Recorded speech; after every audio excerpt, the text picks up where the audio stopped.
The backing track died at 9:47 p.m. Not slowly, not with a warning. It just stopped, mid-run, mid-phrase, mid-everything, and left 300 people in Radio City Music Hall standing in sudden, awful silence. Whitney Houston was mid-step on the stage when it happened. She stopped, looked at the monitor, looked at the sound engineer behind the glass. He was already on his phone, already apologizing with his eyes, already doing the thing tech people do when something catastrophic happens and they don't yet know why. David Foster put down his baton. He stared at the ceiling for a moment, the kind of stare that means someone is trying very hard not to say something they'll regret. It was March 1994, the night before the Grammy Awards, Radio City Music Hall, New York City. 300 stagehands, camera operators, lighting technicians, and label assistants. All of them here for the technical rehearsal, all of them watching, and the track was gone. "Give us 20 minutes, the engineer said into the silence. His voice came out smaller than he intended. "Maybe 30, David nodded.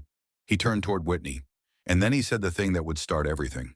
"Whitney," his voice was easy, casual even. "While we wait, just run the bridge for me. A cappella, that one section. Give the crew something to work with for levels." 16 seconds. That was all he was asking for. She said no. If this story's already pulling you in, hit that subscribe button right now, because this is exactly what we do here, every single week. She didn't say it loudly. She didn't make a scene. She looked at David with something careful behind her eyes and said quietly, "Let's wait for the track." David nodded. "Okay, fine. No pressure. But here's the thing nobody in that room knew, and nobody would know for a long time. That no had nothing to do with fatigue. It wasn't about warming up. It wasn't even really about the rehearsal. It was about a question Whitney Houston had been carrying for 9 years, a question she had never once said out loud, a question that had been sitting at the bottom of everything she did. Every record she made, every sold-out night under stadium lights, every time she closed her eyes and opened her throat in front of thousands of people who loved her. Am I enough without all of it? Without the orchestra? Without the production? Without the 40-piece string section and the perfectly engineered reverb and the 6 backup singers and David's piano beneath her feet and all the brilliant, beautiful scaffolding that the best producers in the world had spent a decade building around her voice? Was the voice by itself, alone in a room with no help? Was it enough? She didn't know, and that terrified her more than anything in her life. To understand why, you have to go back to 1985. Whitney's first album had just come out, and it was everywhere. The production was immaculate, gorgeous, layered, warm, textured in all the right ways. Clive Davis had assembled the absolute best of the best. Strings, horns, background vocals stacked like cathedral architecture. Every second of it sounded like it had been handled with white gloves and infinite care. And it had, because that was how Clive worked.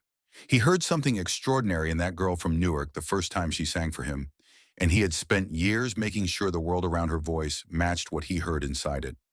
But something about that process had planted a seed of doubt that nobody knew about.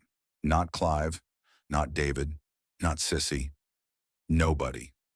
One night, late in the studio during the second album sessions, after everyone else had gone home, and it was just Whitney and one of the engineers doing a last listen-through, Whitney asked something. She kept her voice low, almost like she didn't want to hear her own question. "With all of this gone," she said, looking at the mixing board, at all those faders and layers and months of careful work, "just me and a microphone, would it still be beautiful?" The engineer looked at her and smiled. "Of course it would," he said, but he said it the way people answer when they think the answer's obvious. Quickly, warmly, without actually stopping to think about it.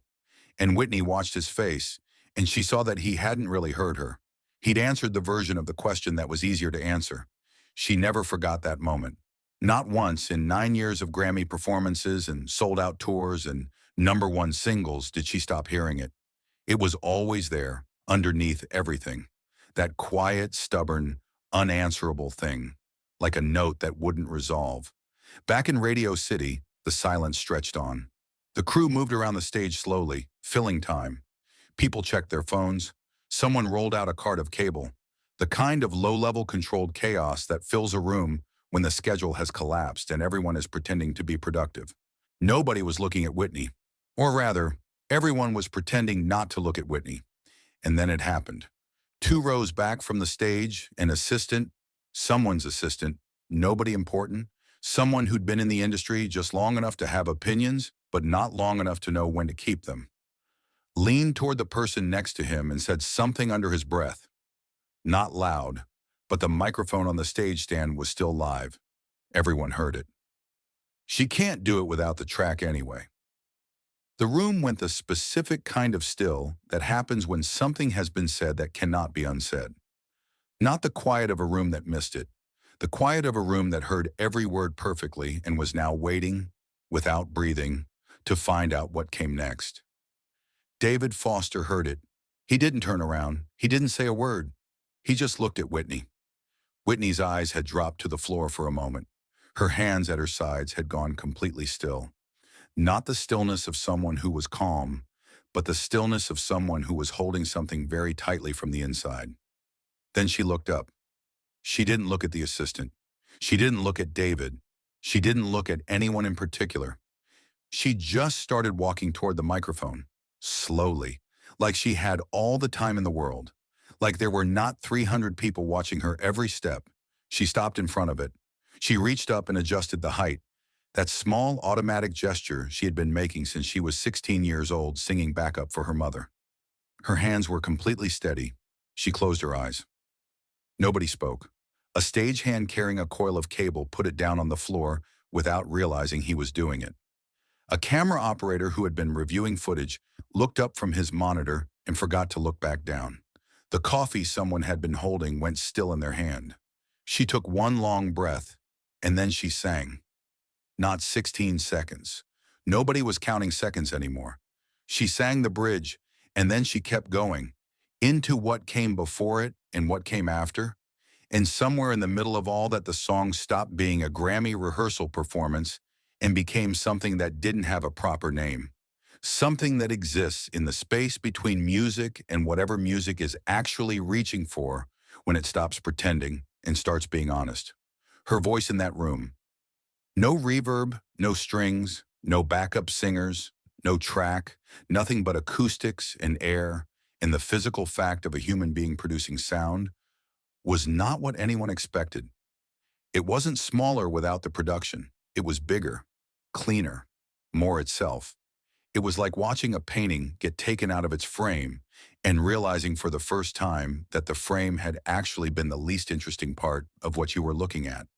There were people in that room who had spent their entire careers in music, people who had heard everything, or believed they had, and who had become, over time, professionally unimpressed by talent, because talent was just the weather they lived in. They were not unimpressed now. A lighting technician sat down on an equipment case and didn't notice he was sitting. A woman near the back of the room brought her hand up to her mouth and left it there. The assistant who had said what he said 2 minutes earlier had gone a color that had no flattering name, staring at the stage like a man trying to understand something that was happening slightly faster than he could process it. And David Foster stood at the edge of the stage with his arms at his sides and did not move. Not once. When it was over, the silence lasted longer than silences usually do. Then someone started clapping. Not the polished, professional applause of a rehearsal room, the involuntary kind. The kind your hands do before your brain has made any decision at all. Whitney opened her eyes. She looked at the microphone for one moment. Just one. Then she stepped back, straightened her jacket, and said to no one in particular, in a voice that was completely, effortlessly normal, "Okay, let me know when the track is back up." And just like that, she was back. Back to professional, back to prepared, back to the version of herself that the industry had always known how to deal with.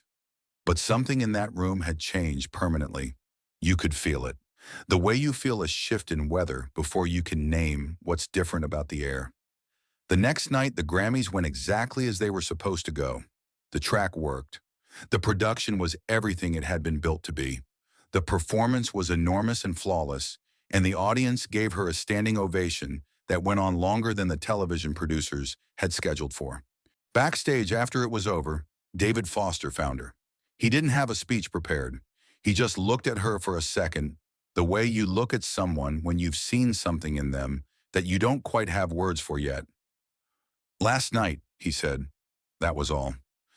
Whitney looked at him, and for just a moment, a second, maybe less, something crossed her face that had nothing to do with the Grammys or the standing ovation or the career that had been built so carefully and so well around her. It looked like an answer arriving. She had asked that question in 1985 in a quiet studio to an engineer who hadn't really heard her. She had answered it herself in 1994 in a room full of strangers with a broken track and an unkind sentence and a microphone that was suddenly the only thing between her and the truth. The voice was enough. It had always been enough. She had just needed 9 years, a technical failure, and one careless whisper from someone who didn't know what he was talking about to finally prove it. Not to the industry, not to David, not to Clive Davis or the Billboard charts, or the 40 million people who owned her records. To herself. That's the part the cameras never caught. That's the part that doesn't show up in any Grammy highlight reel or music history textbook or documentary about the greatest voices of the 20th century. The night before the trophy, the dark rehearsal hall, the broken track. The woman who walked to the microphone not to impress anyone, but to answer a question that had been eating at her since she was 21 years old. And the voice, her voice with nothing around it, nothing beneath it, nothing holding it up, rising into the rafters of Radio City Music Hall and filling every corner of that room like it had always belonged there. Because it had. Have you ever had to prove something? Not to anyone else, but to yourself? That quiet battle nobody else knew you were fighting? Tell us in the comments. We read every single one.